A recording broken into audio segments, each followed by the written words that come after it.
I'm John Buchanan. Now, as you know, this is a channel where we don't just leap on Logic's latest developments, but every once in a while the universe hands us something, and it just so happens that Will's here to record today. And it just so happens that Logic 12.3 is here. Now, most of the updates here are administrative. That's the word I might use to describe the little bits and pieces that are still unfolding since Logic 12 was released, where things have been a bit buggy, where Apple have attempted to just sew up some things that maybe were coming a little bit loose at the seams. But it's also true that we do have some new developments to explore, and the first of those that we're going to look at in this episode is an update to BeatBreaker.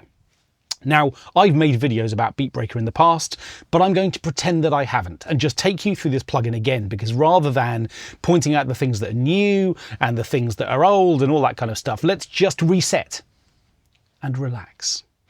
Let's just have a listen to a beat loop. What I'm going to do is to press bypass so that we're not actually listening to this, just so you can familiarize yourself with the fantasy beat, which is the only file we're going to be hearing in this video. By itself, it sounds like this.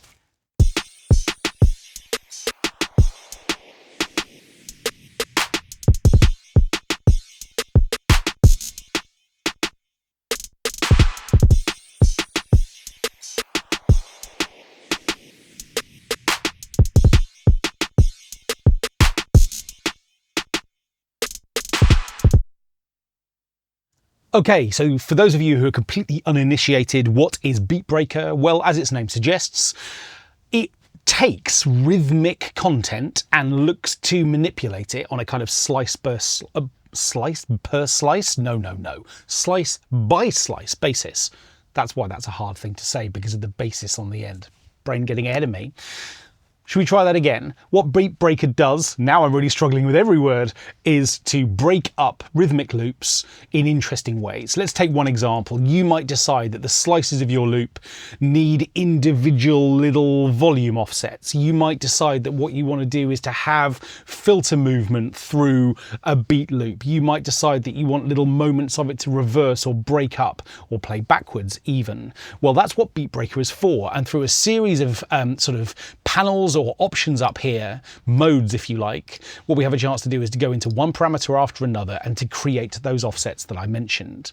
Also up here at the top, by the way, this is where some of the new developments lie, because we've got new modules, new parameters to manipulate here than we had before.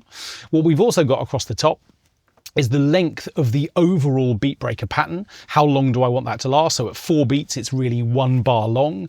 And what I can then see at a glance is that all of the individual slices, therefore, would represent an 8th note. So I can see that because there are 8 slices set over 4 beats. If I decided to make this 2 beats long, effectively all of those slices become a 16th note, because we're halving or multiplying depending on the length of the pattern that we want to select. Let's keep things easy for now and select 4 beats so that we can see that we're working across a bar. I'm working in 4/4 time. What I've also got a chance to do is to de-click things. Inevitably, what's going to happen as we start manipulating parameters is that because audio is getting chopped up and processed in real time, we might need to manage one slice becoming another and the different settings between those. What I've also got a chance to do is to explore this bypass below option, where I can actually set frequency content over which BeatBreaker works, and I've got an overall mix dial, and we'll come back to all of those functions in a moment. But to start with, what we're going to do is to explore what all of these do. So firstly, some will be familiar, some are new. What the time option allows me to do is to interrupt each slice with a timing offset if I want. And the easiest way to demonstrate this is to sort of say, okay, well, this linear sort of rise simply means that each slice is playing forwards at the speed that it's supposed to, all the way through the pattern. As a result, therefore, we don't hear any time variations. But if what I wanted to do was to just gently take the second slice and have it continue, but play back at a slightly different speed, which deviates it away from what then follows, what we'll get is an interruption to the second quaver or 8th note of this pattern in every bar.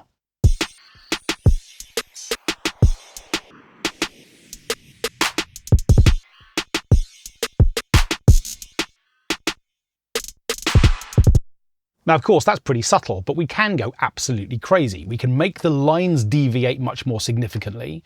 And what that then means is that I'm in a position to do interesting things like, for example, have them play upside down, which in real term means that they're going to reverse.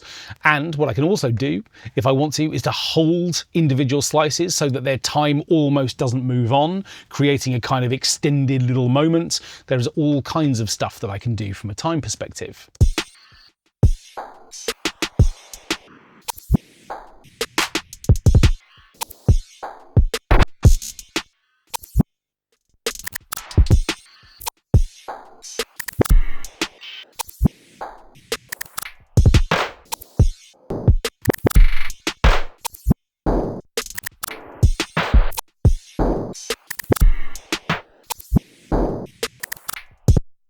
And things start to become really interesting. Okay, so that's time. And what we're then in a position to do is to move on to what comes next. So repeat comes next. What this allows me to do is to take those little timing offsets, but to take each individual slice and to do some interesting stuff with it. What do I mean by that? Well, repeats simply mean exactly that. What I can do is to drag left and right, or indeed up and down. Up and down, it turns out. I'm going to come back to using BeatBreaker and the fact that this remains a slightly frustrating experience in some ways by introducing, as I say, little offsets. If I drag upwards, what I can do is to sort of split this file into 2 or 3 or 4 or multiple slices. And what that's going to do is to produce nice little stutter effects, which I think are going to add something quite interesting to our time-based offsets already.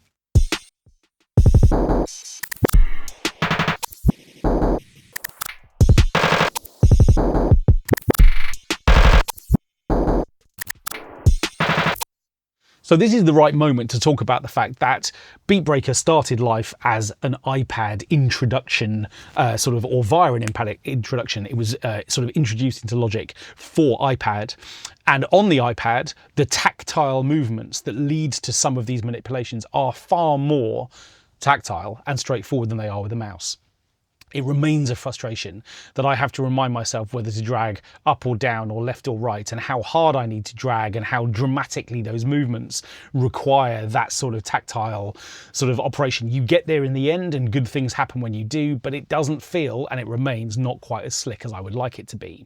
Okay, so moving on, what we've also got a chance to do is to see that we've got a cutoff sort of option next. Now, of course, this is always going to feed into whatever type of filter we're using, and there are new options here. So what I've now got is a high pass option as well as a low pass.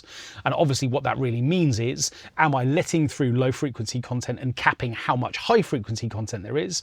Or is that all turned on its head, whereby we're letting through high frequency content and reducing low frequency content? So it's nice to have different filter types, and what we can also see are the different cutoff values that are available here as well. And this is a useful time, I think, also for me to introduce the concept of curves.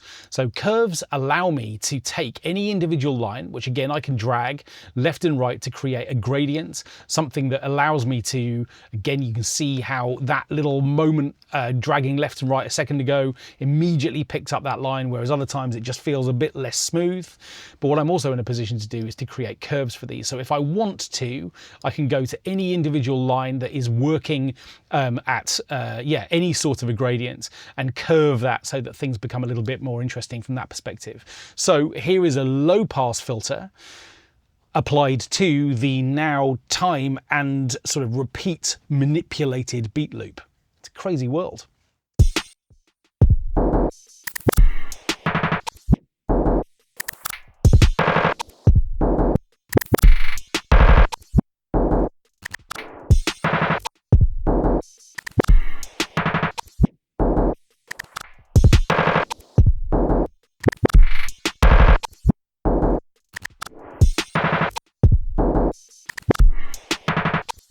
And you can hear that little filter sweep on that very, very last slice, which feels like it's working really nicely. Okay, so also tied to the filter, we also have now a resonance option as well, whereby I can add resonance to individual slices. Remember, I wonder how many times I've said this on the channel. What resonance does is to boost the volume of the frequency at the cutoff point. So what we get is this kind of nice liquid, smooth sort of movement. We're going to particularly hear that when, for example, we've got a sweep. Remember, that frequency offset, the cutoff offset that I've added to this last slice, I think is going to be enhanced by an increased resonance amount.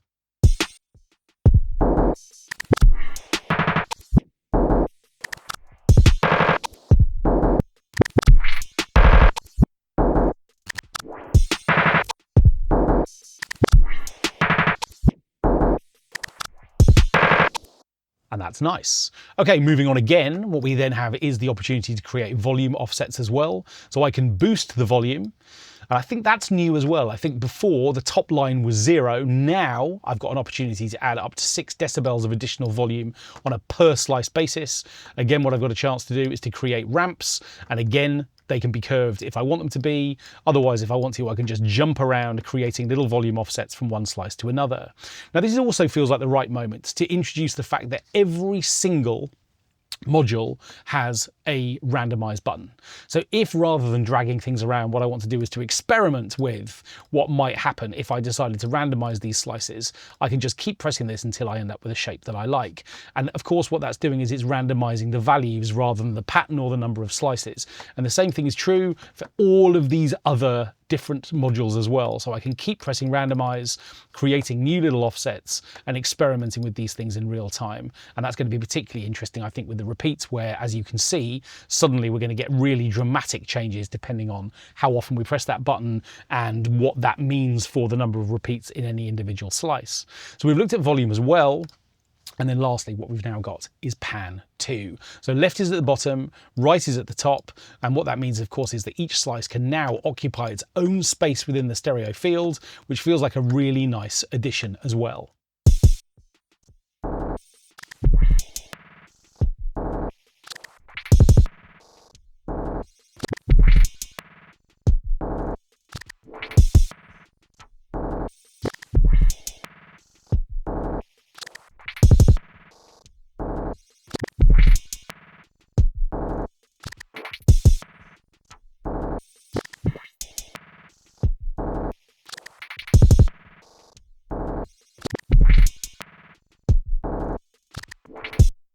Okay, let's look at some of the options up here in the top right-hand corner relative to this new little crazy pattern that we've made. So firstly, what happens if I change the number of beats? Well, one frustration about BeatBreaker is that that is a universal length. That's not the length for the cutoff frequency.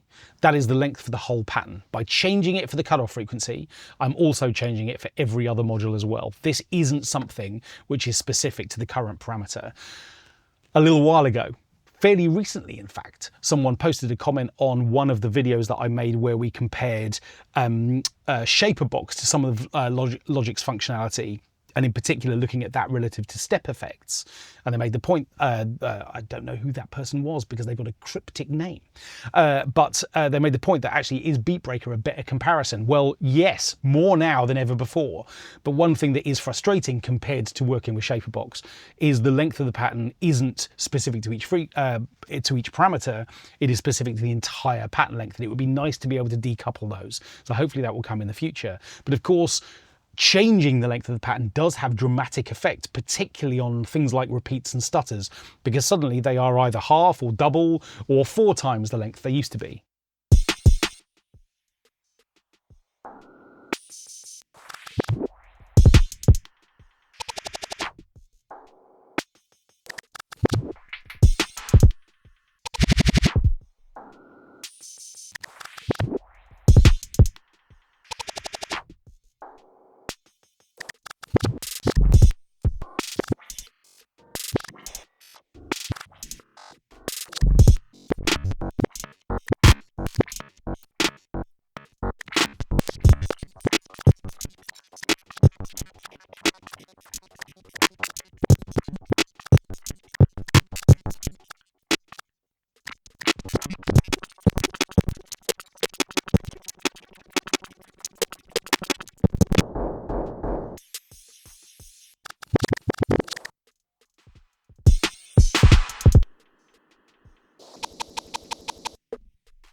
Massive differences depending on the length of the sequence overall.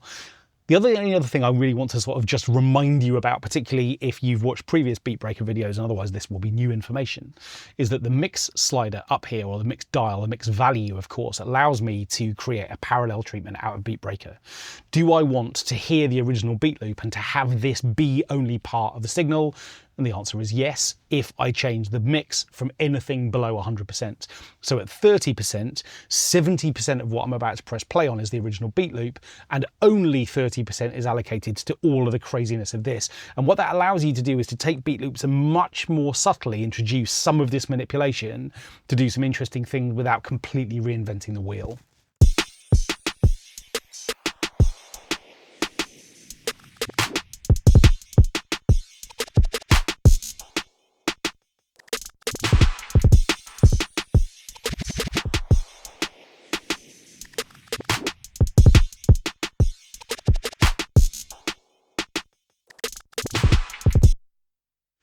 So the new BeatBreaker is here. I still think it has places to go, but the places that it has gone and the new things that we have and new introductions are all incredibly welcome. It was already a really sophisticated tool for manipulation. And even though it's called BeatBreaker, as I've said many times before, some of my favorite things to do with this plugin are to manipulate vocals and synths and to create mayhem. The randomization button and the fact that we have that available now on a per module basis is great, because it means that we can just experiment and have fun, and yes, of course, literally roll the dice and begin to explore what those things do. But the other thing that I think is useful about the randomization button is that if you're ever unsure what a parameter does or what it's capable of, well, it will demonstrate it to you. It will suddenly introduce some unpredictability, and you'll hear things and your brain will connect to them and you'll have a better understanding of what's possible. So I think BeatBreaker has come on a fair few steps, and they are all extremely welcome. And now we have chances to manipulate and break beats in all new ways.